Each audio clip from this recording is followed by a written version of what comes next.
Quer aprender um pouco mais sobre o direito processual civil? Então vem comigo. Não se esqueça de se inscrever no canal e ativar o sininho para receber as notificações. Vamos lá. O devedor quem vai responder pelo pagamento das suas dívidas e não a pessoa do devedor. Então, o princípio, na verdade, que abrange a responsabilidade patrimonial, nós vamos ver que é o princípio que diz que toda execução é real. Por que toda execução é real? Porque ela incide sobre o patrimônio do devedor e não sobre a pessoa do devedor. Nós vamos ver que o artigo 790 do Código de Processo Civil, ele expressamente estabelece que o devedor responde com os seus bens presentes e futuros, olha só, está aqui no 790, o devedor responde com todos os seus bens presentes e futuro para o cumprimento de suas obrigações, salvo as restrições estabelecidas em lei. Então, com isso, o legislador quer dizer que todo o patrimônio do devedor responde pelo pagamento das suas dívidas. Tanto o que ele tem hoje, quanto o que ele vier a adquirir, né, enquanto aquela obrigação ainda possa ser exigida, né? Se já houver, por exemplo, a ocorrência da prescrição, aí não há de se falar mais em exigibilidade daquela obrigação. Mas enquanto ela ainda puder ser exigível, aquele patrimônio irá responder. Então, vamos tratar aí de um exemplo hipotético, desconsiderando o critério temporal aí da prescrição. Vamos pensar que a dívida foi contraída agora em 2021. 2021 o devedor não tem patrimônio, né? Mas quando foi lá em 2025, né, ele formou, montou o escritório dele, começou a ganhar dinheiro, ou passou num concurso, por exemplo, e ele veio adquirir patrimônio. O credor pode ir lá nesse patrimônio, fazer as constrições, né, através, obviamente, de um processo executivo. O juiz vai determinar a constrição desses bens e esses bens vão servir ao pagamento do credor, porque tanto os bens presentes quanto os bens futuros irão responder. Além dos bens, né, do próprio devedor, a responsabilidade patrimonial, ela também trata de situações em que os bens de terceiros também irão responder pelo processo de execução.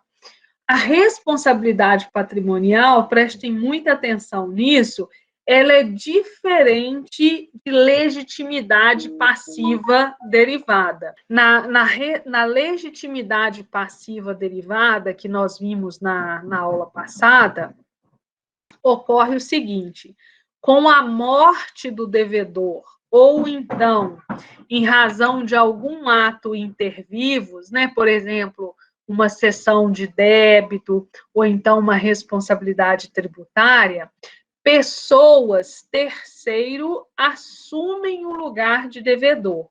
Então, lá na legitimidade passiva derivada, outra pessoa responde pelo processo de execução. Então, sai o devedor originário e outra pessoa entra no lugar dele, seja o espólio, seja herdeiros e sucessores, seja um responsável tributário, seja um cessionário, né, aquela pessoa que adquiriu a dívida com a que assumiu a dívida com a concordância do credor, essas pessoas tomam o lugar do devedor lá na legitimação derivada. Aqui na responsabilidade patrimonial, não há um terceiro que vá assumir o lugar do devedor. O terceiro não é parte no processo, mas os bens do terceiro vão responder pelo processo de execução. Então, ainda que o terceiro não seja parte, a lei impõe situações em que os bens desse terceiro vão responder pelo processo de execução. É isso que se chama de responsabilidade patrimonial. E aí nós vamos ver os casos, né, em que essa responsabilidade patrimonial ela ocorre. No nosso primeiro slide aqui, a gente traz algumas observações gerais, que são essas que eu falei com vocês, que não há de se confundir, né, a legitimação passiva derivada com a responsabilidade, porque lá na legitimação passiva derivada, o terceiro assume a condição de devedor, então ele vira réu no processo de execução. Na responsabilidade patrimonial, terceiros não viram, não assumem, né, não se tornam partes no processo, mas eles podem ter o seu patrimônio atingido. Como o terceiro não é parte no processo, o meio de defesa, né, que ele dispõe para poder se opor à eventual constrição do seu patrimônio por ordem judicial é uma medida, uma ação que se chama embargos de terceiros. Os embargos de terceiro, na verdade, é um procedimento especial no qual o terceiro, através de uma ação autônoma, se insurge contra uma constrição determinada por ordem judicial.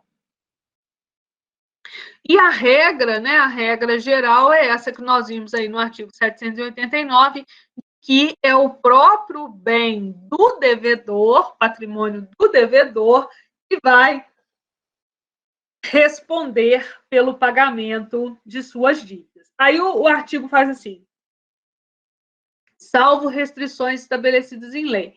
Isso nós vamos estudar mais adiante, né? São os casos nos quais o legislador resguarda, né, o bem através de uma cláusula de impenhorabilidade. Então, eu tenho determinados bens, nós vamos ver os chamados bens impenhoráveis, que o legislador, até mesmo por uma política social, por uma questão de preservação do princípio da dignidade da pessoa humana, ele excluiu determinados bens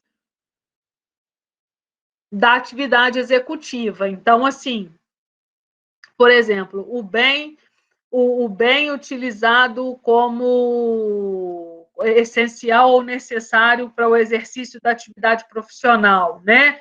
Um computador, no caso do advogado, os livros, né? São impenhoráveis. Uma ferramenta, um equipamento, no caso de um profissional, são impenhoráveis.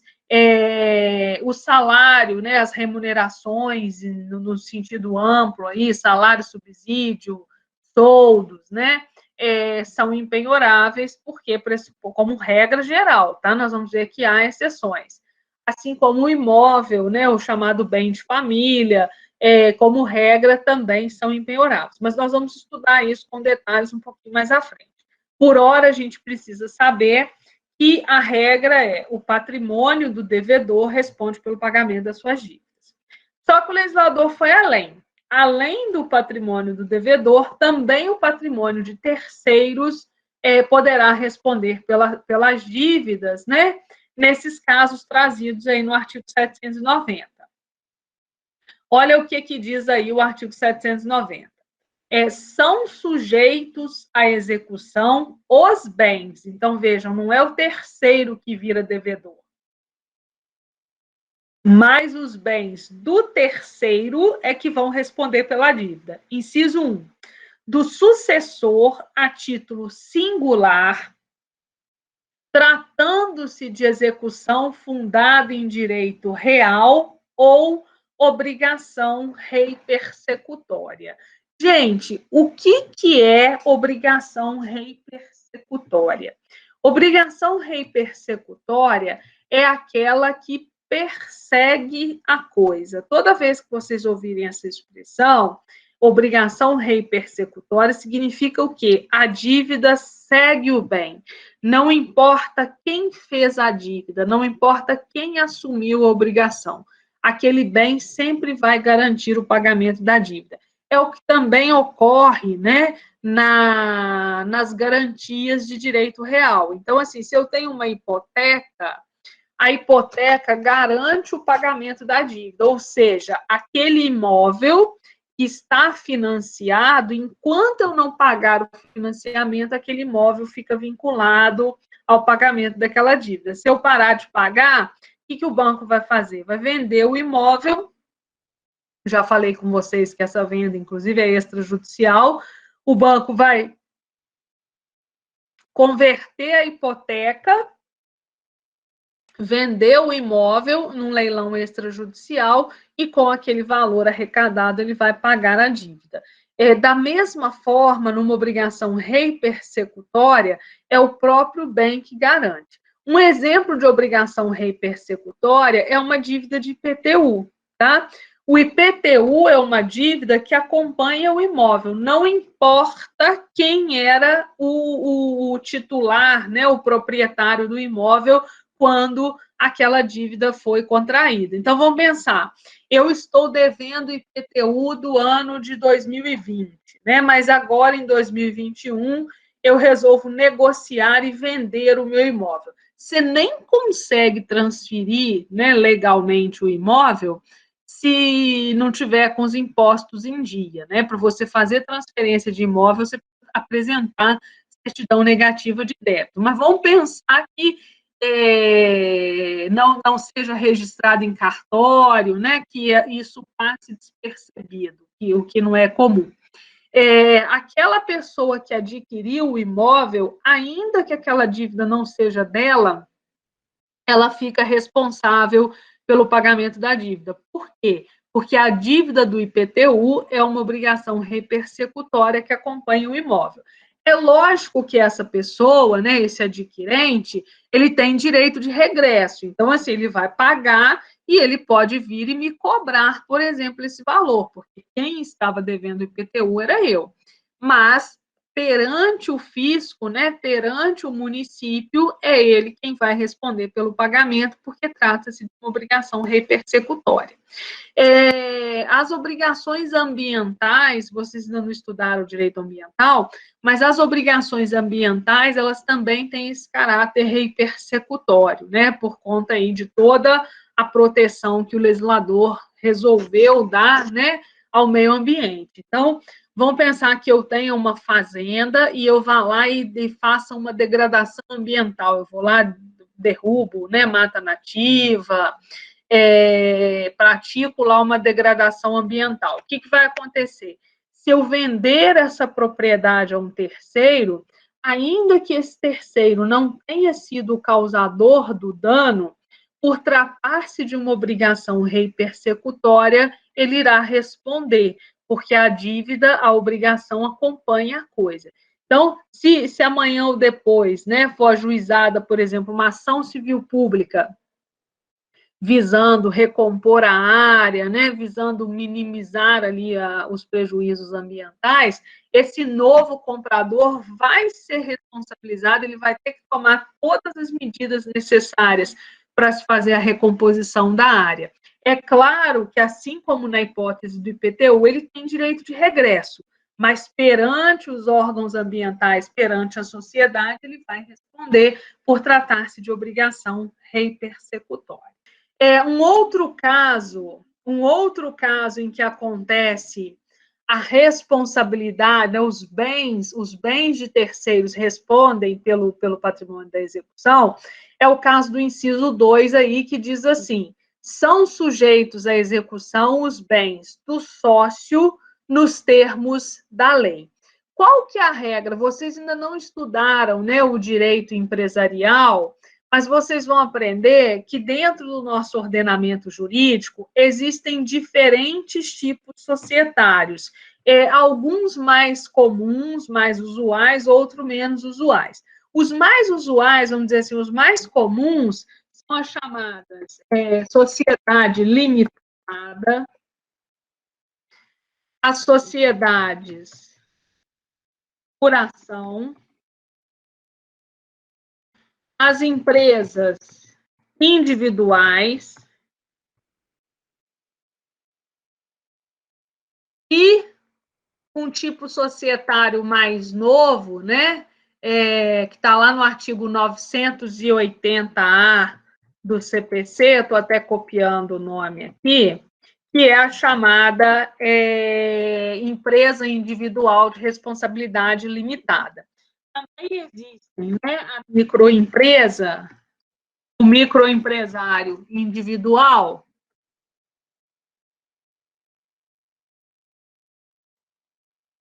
que é o conhecido MEI aí, né, que foi criado e estabelecido pelo legislador, justamente para que aquelas pequenas atividades, né, geralmente realizadas por profissionais autônomos, elas pudessem ser tributadas e também dar uma garantia para esses profissionais junto à Seguridade Social. Esses tipos societários aí são os mais comuns, mas existem outros. Por exemplo, eu tenho uma sociedade em nome coletivo, eu tenho a sociedade, que eles chamam, né, em comandita simples, ou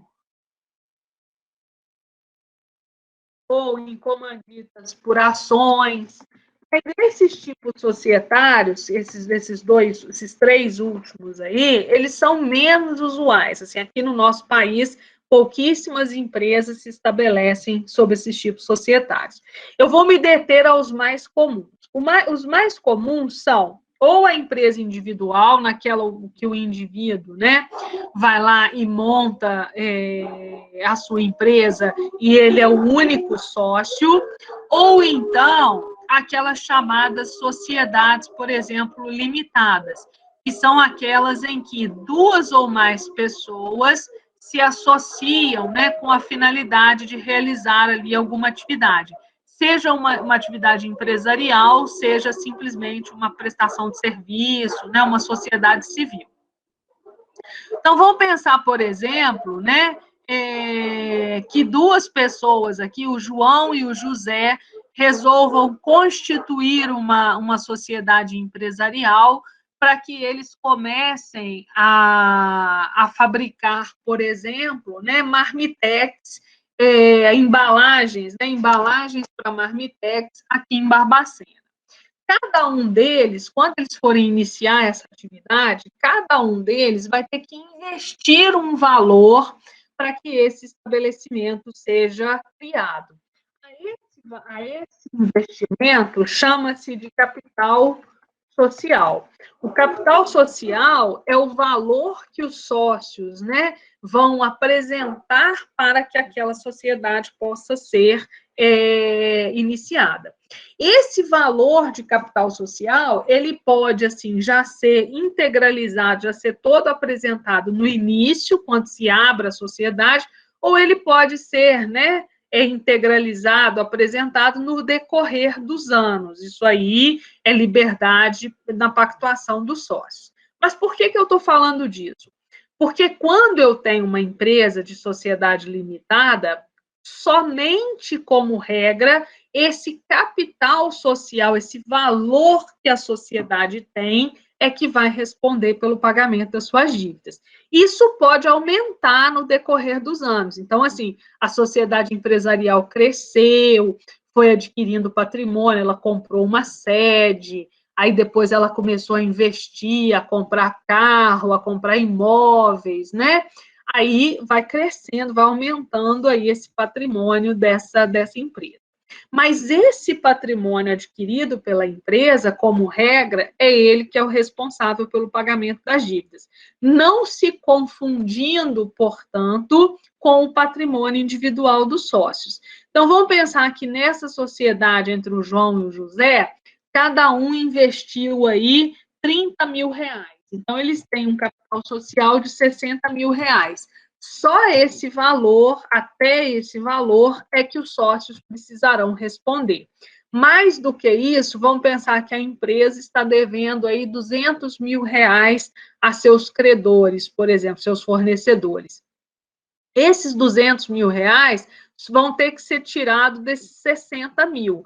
Ah, mas vai ficar faltando 140. O credor vai ficar sem receber. Por quê? Como regra, o patrimônio do sócio não se confunde com o patrimônio da empresa e ele não responde pelo pagamento das dívidas da empresa.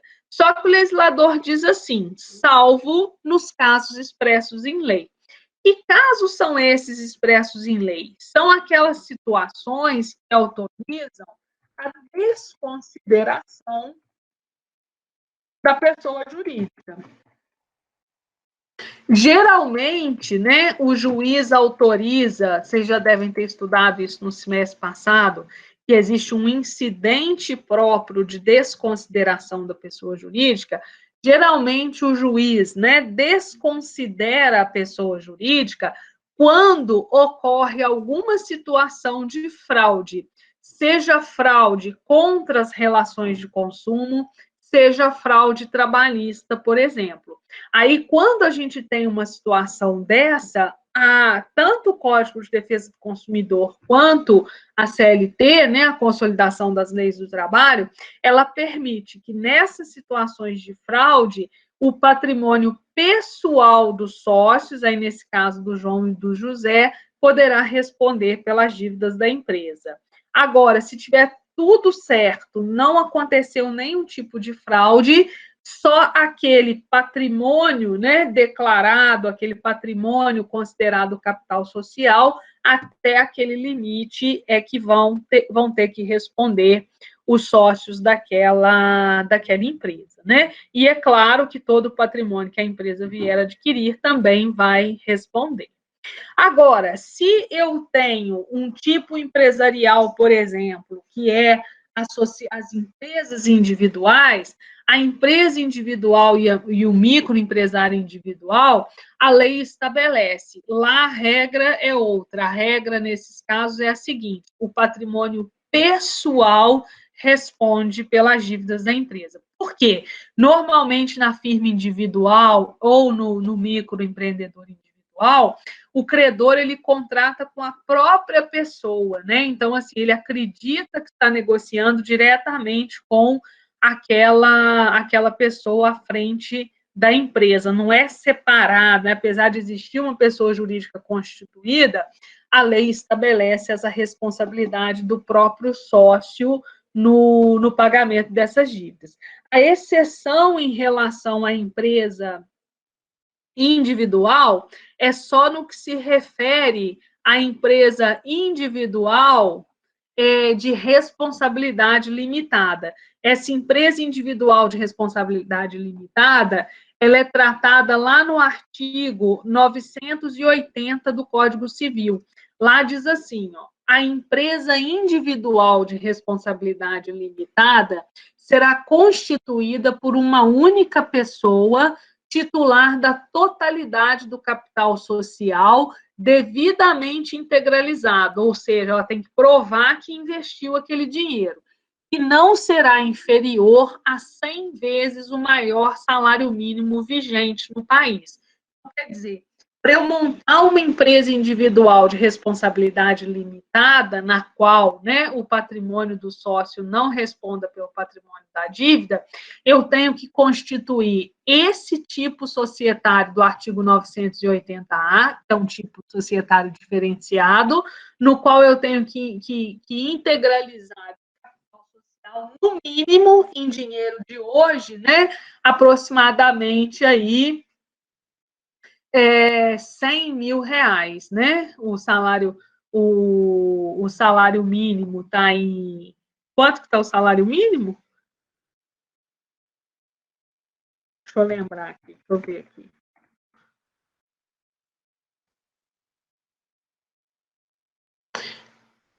Está em 1.100, né? Então, pelo menos aí, 110 mil reais que seria o capital social dessa empresa individual de responsabilidade limitada. Se não for esse tipo societário da empresa individual de responsabilidade limitada, se for uma empresa individual comum, aí o patrimônio pessoal dos sócios respondem pelo patrimônio, pela dívida da empresa. Olha só o que o legislador estabelece aqui, no caso do sócio ser acionado. Ó. Os bens particulares dos sócios, como regra, não respondem pelas dívidas da sociedade, senão nos casos previstos em lei.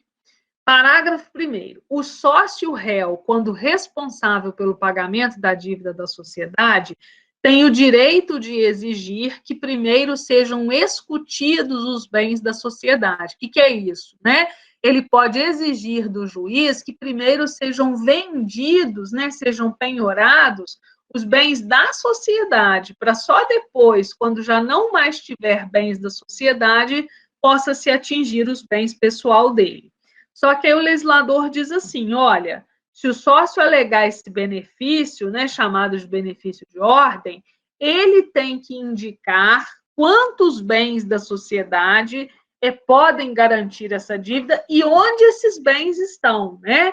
Então, ele tem que mostrar para o juiz, olha, existe esse e aquele bem que são livres, são desembargados, não tem nenhum ônus sobre eles, e eles podem responder pela dívida da sociedade. Porque aí, se tem esses bens, primeiro penhora-se esses bens, para só depois atingir o patrimônio pessoal do sócio. Na sequência, o legislador diz assim, o sócio que pagar a dívida poderá exigir, né, poderá executar a sociedade nos autos do mesmo processo. O que é isso? Um direito de regresso, né? Ele pagou uma dívida que não era dele, que era uma dívida da sociedade, então ele pode cobrar da própria sociedade ou dos demais sócios aqueles valores. E a lei ainda diz assim, para a desconsideração da personalidade jurídica, aí nos casos de fraude, é obrigatória a observância do incidente previsto nesse código. Essa responsabilidade dos sócios, a regra é o sócio não responder, mas vão ter situações em que, mesmo o sócio não sendo devedor, o seu patrimônio pessoal responde. Por isso é que se fala em responsabilidade patrimonial. Com relação a esse inciso, temos dúvidas? Alguém quer perguntar alguma coisa com relação a esse inciso? Vocês compreenderam, né? Assim, apesar de ser uma explicação muito sucinta, essa diferença entre responsabilidade do sócio e responsabilidade da empresa, responsabilidade limitada?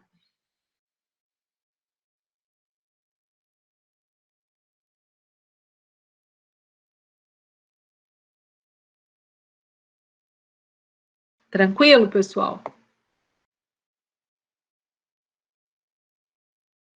Então, vamos lá. Um outro caso, né, em que vai haver o atingimento aí de bens, né, é o caso do inciso 3, que diz assim, né, são sujeitos à execução os bens do devedor, ainda que em poder de terceiros. Esse é o dispositivo mais simples, né?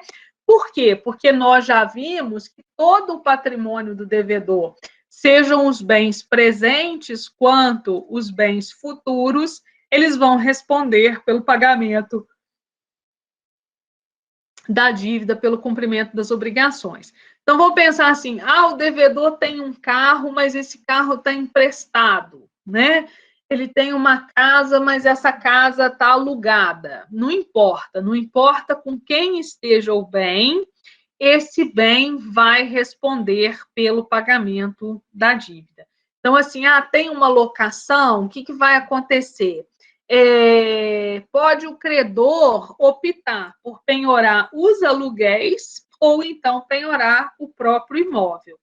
Se o credor, por exemplo, requerer a penhora do imóvel, o próprio devedor pode pedir ao juiz, né, com base aí num princípio que a gente vai estudar, que é o princípio da menor onerosidade, ele pode dizer assim para o juiz, olha, tem outros meios de se realizar essa execução sem ser tão prejudicial ao devedor, né? Não precisa penhorar um imóvel se o pagamento dos aluguéis é suficiente para a quitação daquela dívida. Então, o devedor também poderia pedir que essa penhora recaísse sobre os aluguéis. Mas se isso não acontecer, aquele inquilino vai ter que deixar o imóvel, né? Se for um contrato por prazo certo, o juiz normalmente espera terminar o prazo, ele determina a penhora, mas espera terminar o prazo para emitir o credor na posse do bem.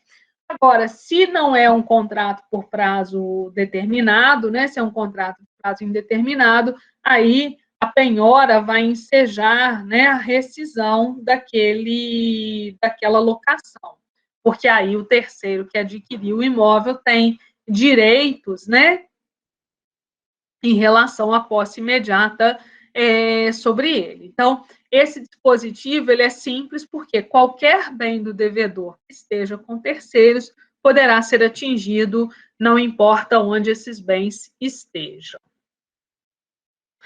Dúvidas, pessoal, com relação a esse? Então, vamos lá. O inciso 4, ele trata também da responsabilidade, né, dos bens do cônjuge ou do companheiro, nos casos em que seus bens próprios ou de sua meação respondem pelo pagamento das dívidas. Sim. Olha só, agora, herança, né? Vocês também devem estar se perguntando, a herança, como que fica? Herança funciona assim, se for um regime geral, que é comunhão parcial, a herança não divide. Então, assim, eu casei, no meio do meu casamento eu recebi uma herança. A herança pertence só àquele filho, né? Aquele herdeiro especificamente. Se for um regime de comunhão universal, naquele que todo mundo, né, é dono de tudo, aí a herança também vai compartilhar. Metade da herança vai ser dada por cada um dos cônjuges. Se for um regime de separação total, não herda nada. Se for um regime de separação, de participação final nos aquestos, a regra é que não herda, salvo se tiver sido estipulado de forma diversa. Agora, voltando com isso para o nosso artigo aí 790. O que o artigo 790 está dizendo? Como regra, o bem do cônjuge não responde pelo pagamento da dívida, salvo nas hipóteses previstas em lei. Então, olha só, os bens do cônjuge ou do companheiro, nos casos em que seus bens próprios ou de sua meação respondem pela dívida. Então, a regra é, não responde, salvo se for uma dívida contraída, né, em benefício da família, ou então for uma dívida, né, que os dois contraíram. Então, assim, ambos foram lá e financiaram um imóvel. O patrimônio dos dois responde pelo pagamento daquele imóvel. Então, não pagaram a prestação, o banco vai resgatar a hipoteca, vai vender o imóvel. Agora, vão pensar que só um dos cônjuges contraiu aquela dívida. Ele foi lá e comprou um carro, por exemplo, um carro particular, não é um carro para os dois, não é um carro para a família, é um carro particular. Não pagou a dívida desse carro. O banco pode pegar a parte do patrimônio da mulher? Não. O que o banco vai ter que fazer? O banco vai pedir a penhora do bem, mas metade do bem pertence à mulher. Então, quando o bem for vendido, o fato de ser só metade não impede de se fazer a penhora. Faz-se a penhora e, quando o bem for vendido, metade desse valor, que é 50%, tem que ser entregue à mulher. Os outros 50% vai ficar para pagamento do credor. Mas, repetindo, se for dívidas contraídas em benefício da família, aí o patrimônio de ambos vai responder. Então, é colégio do filho. Colégio do filho, ainda que só o pai ou só a mãe assinar o contrato, ambos vão ter que pagar. É dívida de imóveis da casa. Pressupõe-se que é dívida em benefício do casal. O próprio carro, né, se é o único carro, pressupõe que é em benefício da família. Agora, quando cada um tem o seu, né, o marido tem um carro, a mulher tem um carro, cada um fez um financiamento próprio, aí não seria em benefício da família, seria individual.